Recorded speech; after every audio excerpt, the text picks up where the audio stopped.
everybody. So I have already posted first part of a living world and classification of a microorganism, that is first chapter. You can see on my YouTube channel. I have shared a link in a description box also. Okay, now let's go about the classification of a microbes. These are the contents of the classification of microbes. First one is the flowchart of a microbes. In that, on the basis of a cell structure and a complexity of a cell, it is a description of a microbes. Second one is the bacteria. Actually, microbes starts from the bacteria, protozoa, fungi, algae and viruses. I'm only discuss about these four only, because viruses is separately studied. Okay, and I will definitely tell you in another video about the viruses. Okay, now first, here we can see the classification of a microbes. We observe a variety of plants and animals around us. Okay, however, some living organisms are not visible to our naked eyes. कुछ तो होते हैं बहुत सारे, हमने plants और animals हम observe करते हैं. कुछ लिविंग ऑर्गेनिजम्स हम हमारे आँखों से देख सकते हैं, या तो फिर कुछ जो ऑर्गेनिजम्स हैं वो हमारे आँखों से नहीं दिखाई देते. तो उसके लिए हमें क्या करना पड़ता है? यस, माइक्रोस्कोप का यूज़ करना पड़ता है. This organisms are called as the micro organisms. So all tiny organisms termed as a microbes. जितने भी टाइनी ऑर्गेनिजम्स है उसको हम क्या कहते हैं? माइक्रोब्स कहते हैं.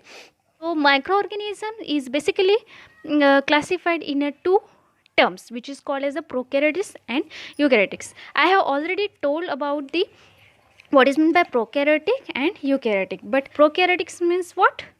So celled organism which do not have a nucleus and other membrane bound organelles inside. उसको ना डिस्टिंक्ट न्यूक्लियस रहता है और ना ही सेल ऑर्गेनल्स रहते हैं, तो उसको हम क्या कहते हैं? Prokaryotics. And in eukaryotes organisms which have a contains a nucleus within a membranes. Whose cells contains a nucleus within a membrane, उसको हम क्या कहते हैं? यूकैरियोटिक कहते हैं. तो ये हो गया. तो हम अब प्रोकैरियोटिक में क्या आता है? बैक्टीरिया. और यूकैरियोटिक में क्या आता है? Protozoa, fungi and algae. Okay,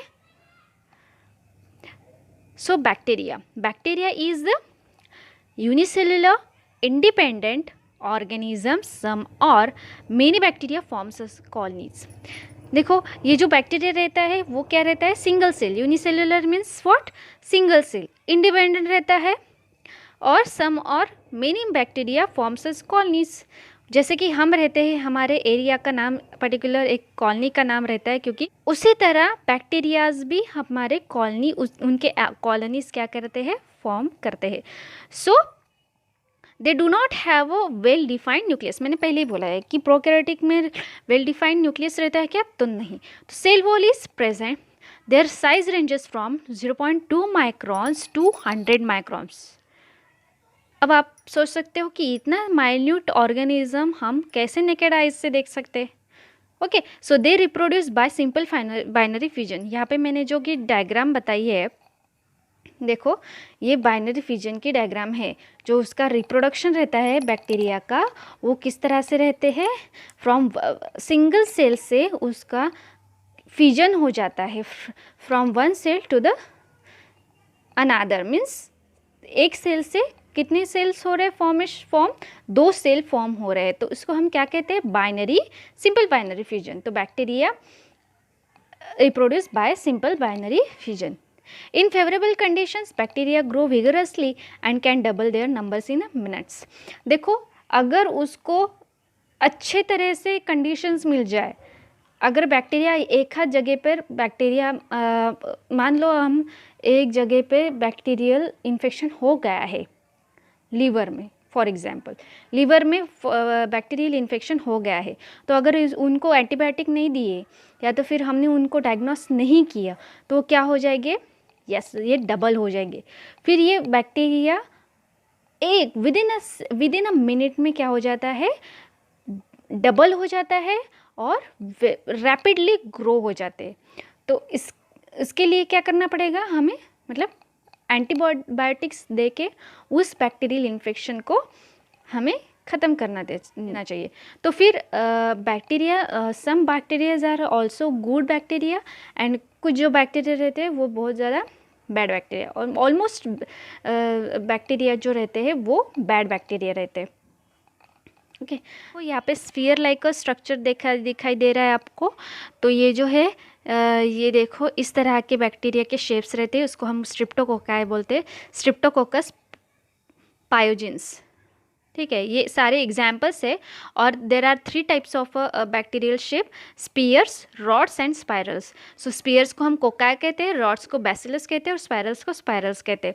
तो ये देखो ये इस तरह से ये कॉलोनी बनाते हैं। ठीक है, ये देखो डिप्लोकोकस इसको कहते हैं, क्योंकि ये 2 है इसीलिए हम डिप्लोकोकस कहते हैं। ये जो है ये फॉर्मेशन हो गया है कॉलोनीज़ का। तो ये जो स्ट्रिप्टोकोकस निमोनिया, ये जो निमोनिया होता है उनके अंदर ये बैक्टीरियल इन्फेक्शन की वजह से वहाँ पे न्यूमोनिया हो जाता है।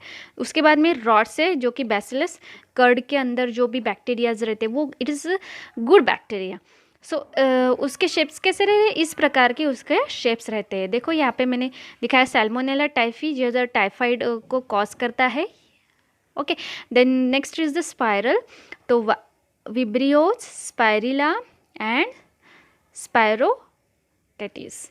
तो ये सारे एग्जाम्पल से बैक्टीरियल के डिस्क्राइब करते हैं उनके बैक्टीरियल शेप्स से। Next one is the protozoa. So they are found in the soil, fresh water and sea water.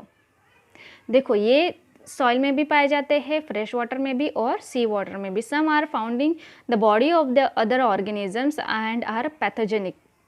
कुछ जो प्रोटोजोआ होते हैं वो दूसरे होस्ट सेल, मतलब हम उसको होस्ट सेल कहते हैं, अदर बॉडीज़ पे, ऑर्गेनिजम्स पे हमें दिखाई देते हो, और वो क्या करते हैं, कॉज करते हैं, किसी एक डिसीज़ को वो कॉज करते हैं। So they are unicellular with eukaryotic cell. उनमें यूकैरियोटिक सेल रहता है और वो यूनिसेलुलर है ऑफकोर्स। ठीक है, so there is a great variation in cell structure. वहाँ पे जो कि प्रोटोजोआ में जो भी सेल्स रहते हैं उनमें बहुत सारे वेरिएशंस रहते हैं सेल स्ट्रक्चर में। ऑर्गन्स में भी वेरिएशंस है, और ऑर्गन्स जो भी है लोकोमोशन के लिए, locomotion means moving organs from one place to the another place. जो भी मूविंग करने के लिए जो भी ऑर्गन्स यूज़ होता है उसको हम ऑर्गन्स ऑफ अ लोकोमोशन कहते हैं। And mode of nutritions, whether it is autotrophic, heterotrophic और सैप्रोट्रॉफिक। तो ये होता है reproduce by simple cell division. देखो यहाँ पे सेल डिवीजन की मैंने डायग्राम बताई है। From parents cell DNA replicate होता है। DNA replicate means copy of DNA, that means the from one DNA it duplicates the 2 DNA. तो रेप्लिकेशन वहाँ पे हो रहा है और उसमें से फॉर्मेशन हो रहे हैं ये 2 डॉटर सेल्स। तो इस तरह के यहाँ पे रिप्रोडक्शन होता है प्रोटोजोआ में।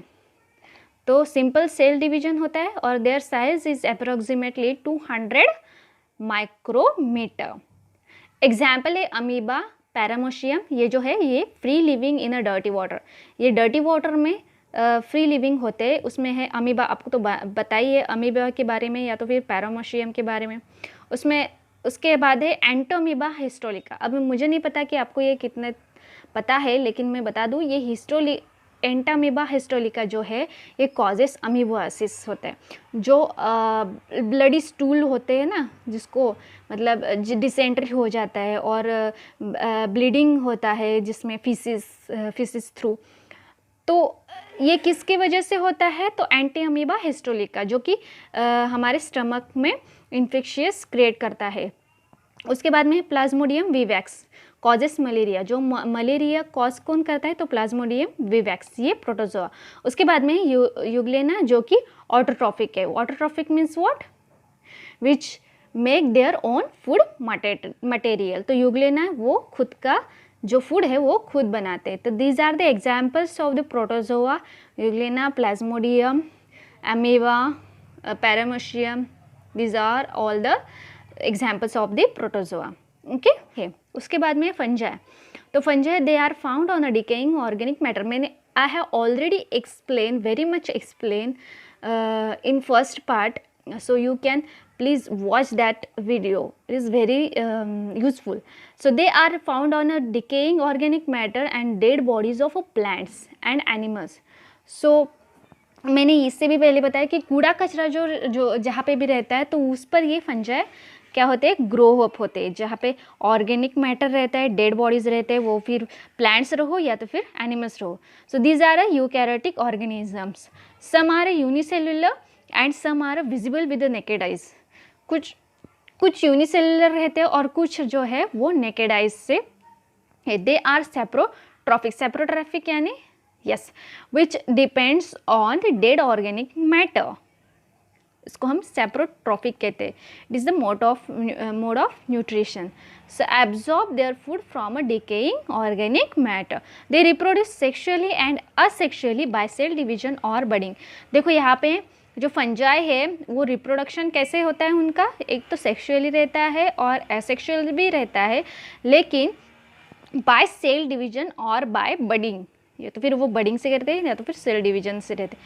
अब जो सेक्सुअल रिप्रोडक्शन में है वो बहुत ज़्यादा लेंदी है फंजाई का, तो उसके लिए I will tell you in another separate video about this sexual reproduction of a fungi. But here is the budding in a fungi, asexual reproduction by the budding. देखो यहाँ पे वैक्यूल्स है और न्यूक्लियस. फिर उसके बाद में ये जो मदर सेल से बर्ड निकल के आ रहा है, डेवलपिंग बर्ड होता है.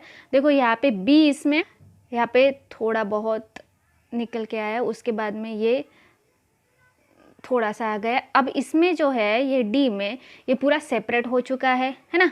तो सेपरेट हो चुका है, तो कहाँ से सेपरेट हो चुका है, मदर सेल से सेपरेट हो चुका है. तो इसको हम डॉटर सेल भी कहते हैं और बड भी कहते हैं. तो इसको हम बडिंग कहते हैं.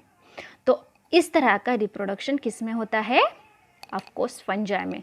तो एग्जाम्पल से baker's yeast, candida, mushroom, penicillium, aspergillus, bread mould. तो इसका साइज कैसे कैसे होता है, तो approximately 10 micrometre to 100 micrometre. Isn't it. सारे जो मैंने डायग्राम्स लिए वो माइक्रोस्कोपिक व्यू है. ये बेकर्स ईस्ट है, ये है कैंडिडा और ये है मशरूम. कुछ जो मशरूम्स है वो very nutritious for our body, और कुछ जो है वो बहुत ज़्यादा पॉइजनस भी रहते हैं. उसके बाद में है algae. They are aquatic, eukaryotic, unicellular, autotrophic organisms. अब देखो यहाँ पे मैंने जो भी माइक्रोस्कोपिक व्यू दिया है अलगी का, तो वो क्या है, yes it is the green in colour.